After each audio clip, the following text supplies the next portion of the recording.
E ele apresenta Jesus como o rei. Ele apresenta Jesus para os judeus como rei. Por isso que Mateus, ele vem fazer muitas referências do Antigo Testamento. Por quê? O povo, eles já estavam esperando por um rei. Então, Mateus, ele apresenta Jesus como um rei, apontando que este rei que era anunciado lá no Antigo Testamento é Jesus.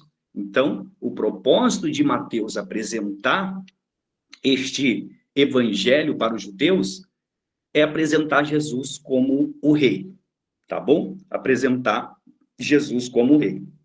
Por isso ele faz muitas referências ali do Antigo Testamento, para provar que Jesus é o prometido Messias, é o prometido rei, amém? Cuja a vinda aos judeus esperava por séculos. Então, por isso que dentro, quando você lê ali o Evangelho escrito por Mateus, você vai identificar ali ele fazendo várias referências do Antigo Testamento. Ele vai fazer várias referências ali. O Evangelho de Mateus era o principal evangelho utilizado pela igreja primitiva. Olha que curiosidade. O evangelho de Mateus era o evangelho ali mais usado ali para a igreja primitiva, porque podemos dizer que era nós vamos ver os outros livros, o evangelho segundo Mateus é um evangelho assim mais completo, mais detalhado, né? Porque ele vem usando a genealogia de Jesus, ele vem falando ali da genealogia de Jesus, desde Abraão, da linhagem de Davi, porque o povo judeu entendia, eles sabiam que através da profecia do Antigo Testamento, este rei que viria era da linhagem de Davi. Então, ele apresenta isso, este era o propósito, por isso, voltamos lá na casinha, de cada lado. Mateus, ele entendia que ele tinha que apresentar para o povo judeu, para eles ler o evangelho e entender que realmente Jesus é o Messias aguardado, esperado, o rei que viria para a libertação do povo. Amém? Então, o evangelho de Mateus era o principal evangelho utilizado pela igreja primitiva. O propósito deste livro, né, deste evangelho, o principal objetivo deste livro é relatar sobre o fato de Jesus Cristo ser o Messias prometido no Antigo Testamento. Amém? No livro de Mateus, tudo direciona a Jesus como rei. Quando nós lemos lá o Evangelho segundo Mateus, nós vamos ver a genealogia do rei, a proclamação do rei, o poder do rei, as parábolas do rei, os princípios do rei, as pregações do rei e a paixão do rei. Então, tudo é direcionado para o rei, Messias, tudo é direcionado para a promessa que era a vinda do Messias. Algumas curiosidades aqui. Primeira curiosidade que nós encontramos no Evangelho de Mateus, é o evangelho que mais cita, olha só que interessante, o evangelho que mais cita a frase para que se cumprisse o que fora dito. Olha só, por isso que Mateus ele usa bastante referências do Antigo Testamento. Por isso que Mateus ele vem usar, porque e aí ele usa muito essa frase, para que se cumprisse o que fora dita, o que for dito. Por quê? O povo judeus, ali Israel, eles estavam muito no Antigo Testamento, muito na lei. Então, para apresentar Jesus, Mateus ele utiliza essas referências do Antigo Testamento. Segunda curiosidade, a palavra reino, olha só, Mateus ele apresenta Jesus como um rei para os judeus. E a segunda curiosidade, a palavra reino é encontrada 56 vezes no Evangelho de Mateus. Mateus, ele queria, diferente dos outros evangelhos que vamos ver, Mateus, ele queria chegar para o povo e dizer, olha, o rei chegou, o rei está em nosso meio, o rei está conosco. Então, por isso ele usa muito o reino. Você vai ler lá em Mateus, quando você lê, você vê, é o reino, é o rei, é o nosso rei, a proclamação do rei, o evangelho do rei. Então, vamos ver muito esta palavra rei e reino. Olha só, é encontrada 56 vezes no evangelho de Mateus. Terceira curiosidade, a expressão reino dos céus só é encontrada neste evangelho. Reino dos céus só é encontrada no evangelho de Mateus. Por isso que você vai entender agora aí, são 4 evangelhos. Eu quando era mais jovem, na igreja, no início, e eu pensava, mas para que eu vou ler o livro de Marcos se Mateus está dizendo a mesma coisa? Para que eu vou ler o livro de Lucas se o outro está dizendo a mesma coisa? Mas quando nós entendemos o propósito, abre a nossa mente. Então, Mateus ele estava apresentando para os judeus o rei Jesus. Tá bom? O rei Jesus. Eu vou trazer aqui uma particularidade do livro de Mateus. Particularidade. É o único que inclui ensinamentos de Jesus que menciona a igreja. O único ensinamento de Jesus que menciona a igreja é no livro de Mateus.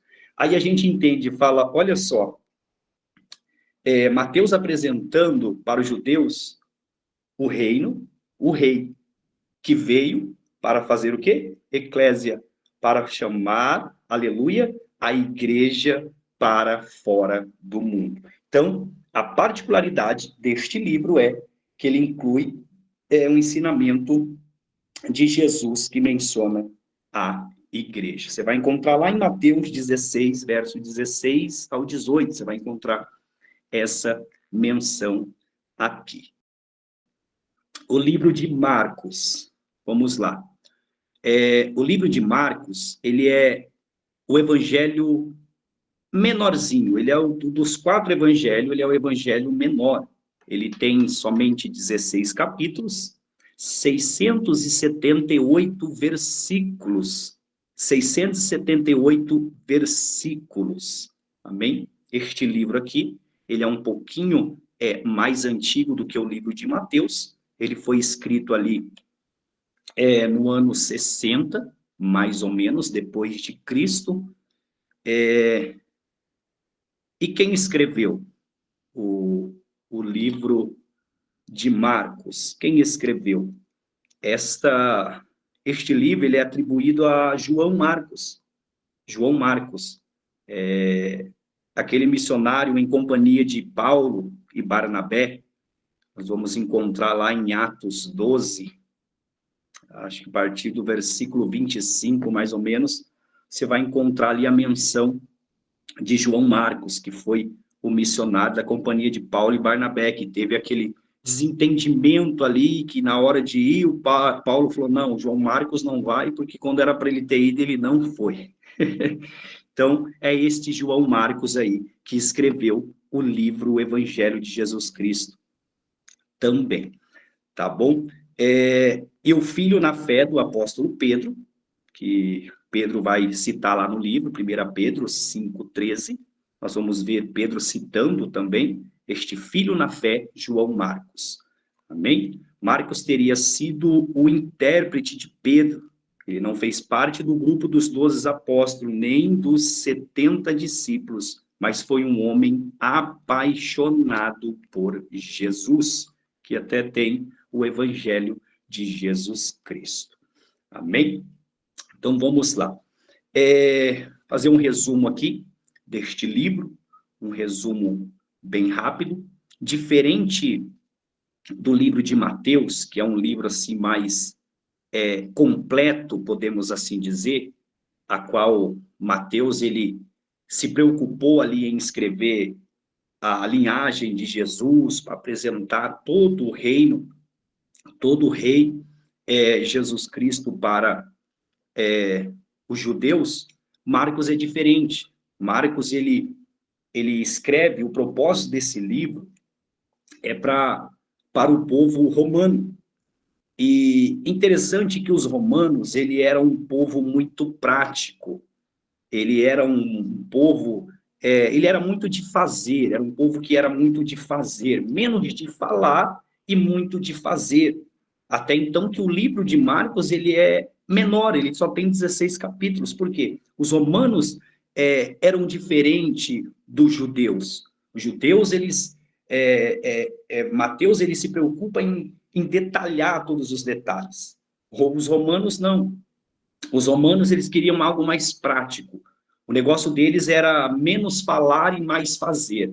Menos falar e mais fazer.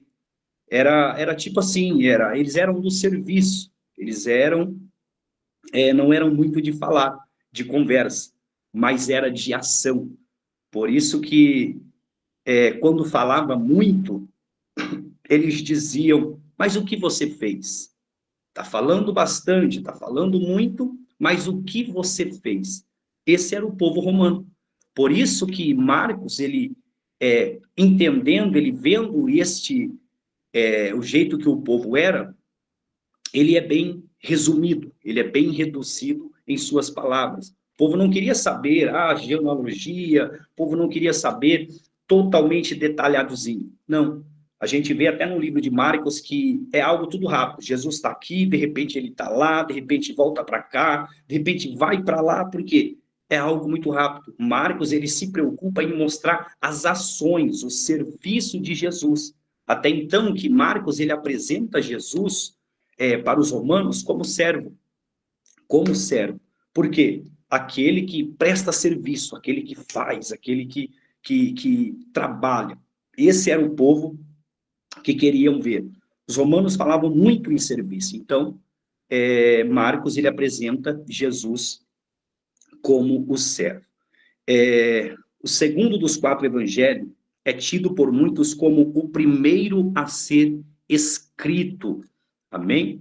Então, o livro de Marcos, muitos estudiosos, muitos teólogos ali, apontam que o livro de Marcos, ele é o evangelho mais antigo, que foi o primeiro ali a ser escrito. O livro de Marcos é o mais breve e o mais dinâmico dos 4 evangelhos, que narra a trajetória de Jesus. E a maior parte dele é repetida nos evangelhos de Mateus e de Lucas. Então, nós vemos no livro de Marcos algo acontecendo muito rápido, algo que Marcos só queria apresentar Jesus como o servo. Marcos se dirige a um público de gentios, especificamente os romanos, e descreve Jesus como servo. Ou seja, este livro mostra Jesus em ação, com capacidade divina de curar doente, controlar a natureza, subjugar os poderes do inimigo.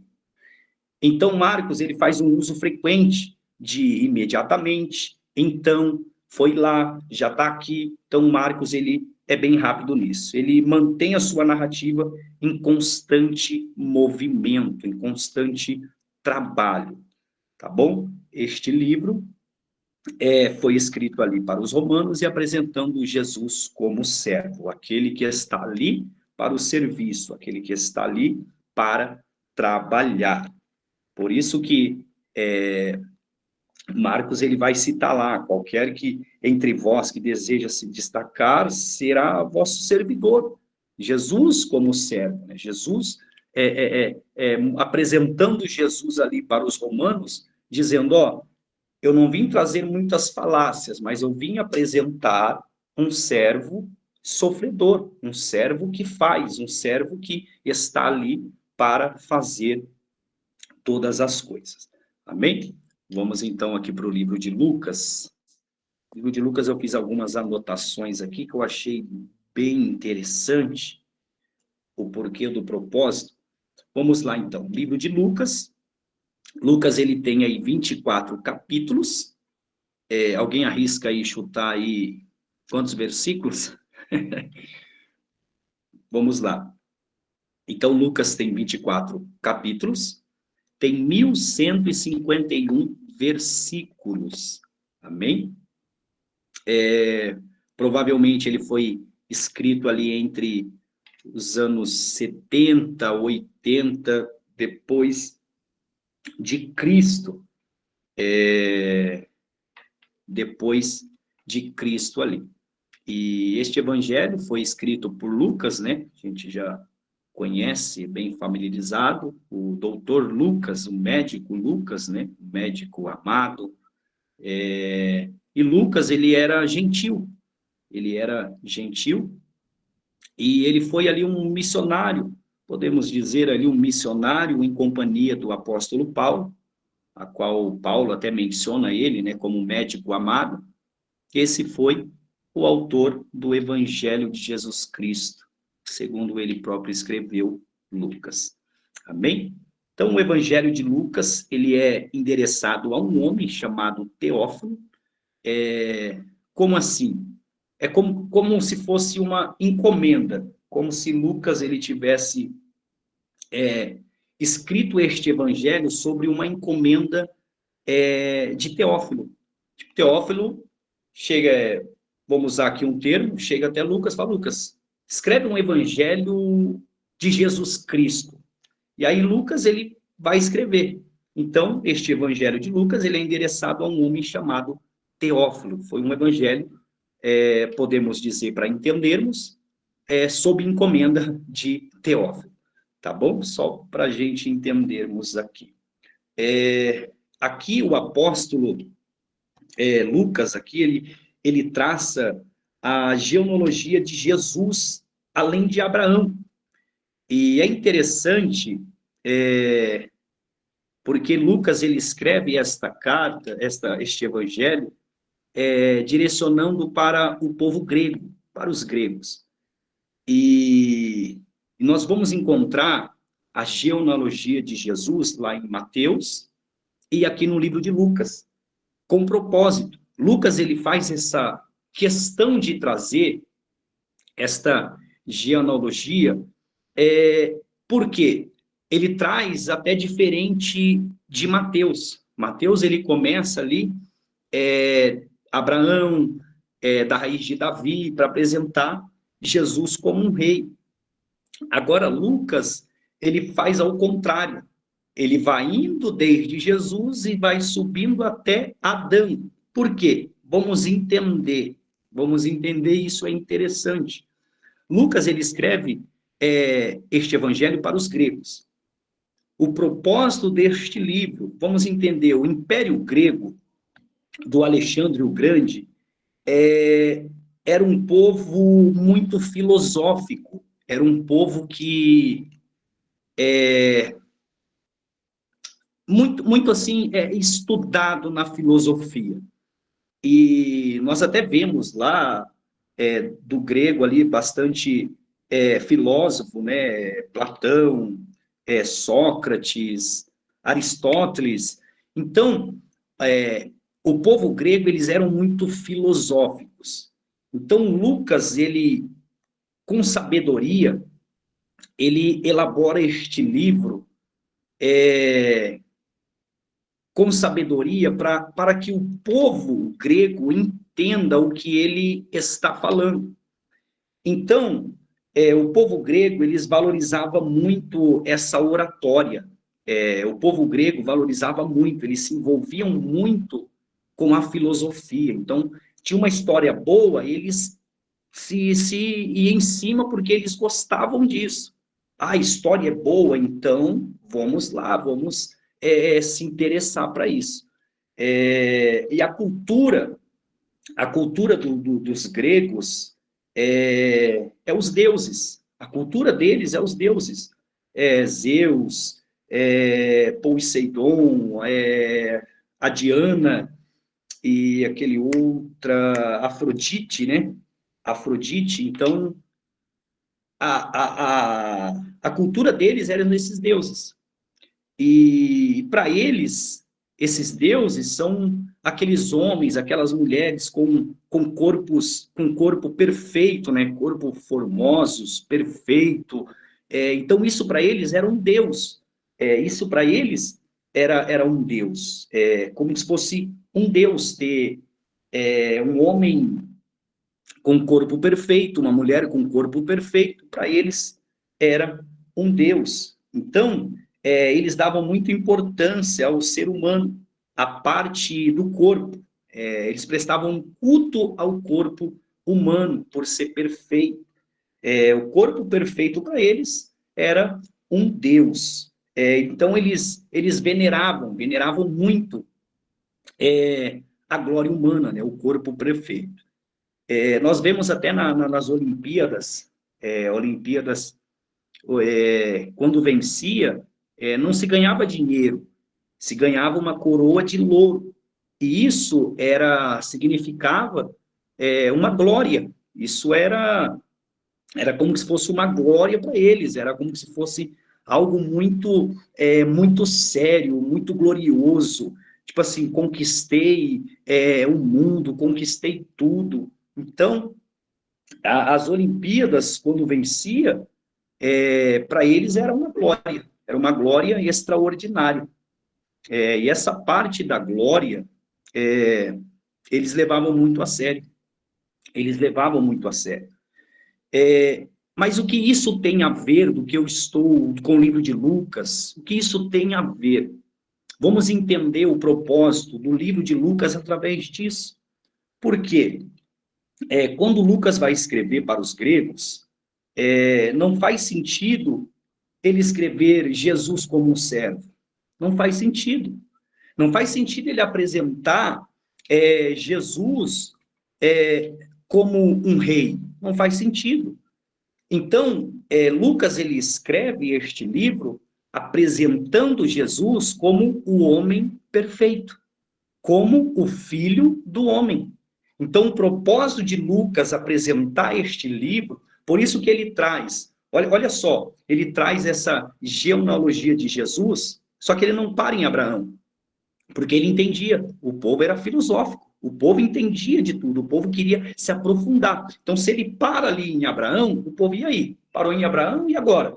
Vai para onde? Mas não, ele vai até Adão, ele chega até em Adão. Por quê? Para ele ganhar este povo, para ele ganhar este público grego. O povo era filosófico, gostava de uma boa história, gostava de uma boa oratória. Então, ele é bem categórico, ele é bem elaborado para elaborar este livro, porque eles eram filosóficos. Então, Lucas entendia que ele ia escrever este livro e o povo ia ficar ali em cima. Olha só, este homem era perfeito mesmo. Então, como eles veneravam o corpo humano, uma pessoa como perfeita, Lucas apresenta o filho do homem, o homem perfeito. E aí, como que eles veneravam isso? Eles iam entender e Lucas ia ganhar eles com o evangelho de Jesus Cristo, apresentando Jesus para eles. Lucas apresenta Jesus como o filho do homem, ou o homem perfeito. Lucas traz essa ênfase mais humana de Jesus com propósito, para mostrar aos gregos como um homem perfeito, o que merecia a coroa de louro, o homem da glória, o homem perfeito. Então, ele apresenta esta fase humana de Jesus para ganhar o povo grego, para ganhar aqueles que valorizavam o corpo humano. As parábolas bem elaboradas, escritas por Lucas, tinham um propósito também. Você pega ali as parábolas dos evangelhos, onde cita mais ali Mateus, Marcos cita, mas quando você pega de Lucas, você vê que ela é mais, podemos dizer, mais completa, mais assim, usa alguns detalhes diferentes. Por quê? Lucas não estava escrevendo para qualquer público, Lucas estava escrevendo para um público filosófico, um público que estudava ali muito bem. Então, Lucas ele se preocupa com isso. Para quê? Porque ele detalha ali nas parábolas para chamar a atenção dos gregos, chamar a atenção dos filosóficos. Opa, aqui tem uma história boa, aqui tem uma história top, vamos ler essa história aqui, vamos ler, olha, este realmente é um homem perfeito, olha o que ele fez, olha o detalhe da parábola, olha o detalhe da cura, olha o detalhe que Jesus fez. Este realmente é um homem perfeito. Então, este era o objetivo de Lucas, apresentar o Filho do Homem, o homem perfeito. Agora chega no livro, no Evangelho aqui, único, chega no Evangelho que eu particularmente amo, eu particularmente gosto bastante, que é o livro de João. João, vamos lá, o livro de João, ele é o Evangelho que tem aqui 21 capítulos, 879 versículos, e o livro de João, ele é o livro, ele é o evangelho mais recente, foi o último a ser escrito ali. Então, ele foi escrito ali mais ou menos no ano 90 ao ano 100 depois de Cristo. Então, o evangelho de João foi escrito muito mais além, muito depois, muitos anos depois dos três evangelhos sinóticos, que é Mateus, Marcos e Lucas. Então, João, ele foi escrito muito tempo depois. Quem escreveu o livro de João? O nome já fala, né? João, aquele discípulo que foi amado por Jesus, o filho de Zebedeu, irmão de Tiago. Alguns estudiosos, eu fiz algumas pesquisas, e alguns apontam que quando João ele foi ali chamado por Jesus, a gente vê algumas ilustrações, né? João bem velho, barbudo, aquele homem já grande, mas alguns estudiosos falam que João ainda ele era jovem, ele ainda tinha os seus entre 16 a 18 anos, então ele era bem jovem. Muitos citam até que por isso que ele era aquele discípulo que deitava no colo de Jesus, que Jesus chamava, discípulo amado, que era aquele cuidado de jovem, aquele amor de jovem, né, para com os mais velhos, né? Então, este é um ponto interessante aí da vida de João. Então, o livro de João, ele é o mais novo evangelho, ele é o evangelho mais novo aí, que foi escrito por último. Dá uma resumida aqui para a gente entender.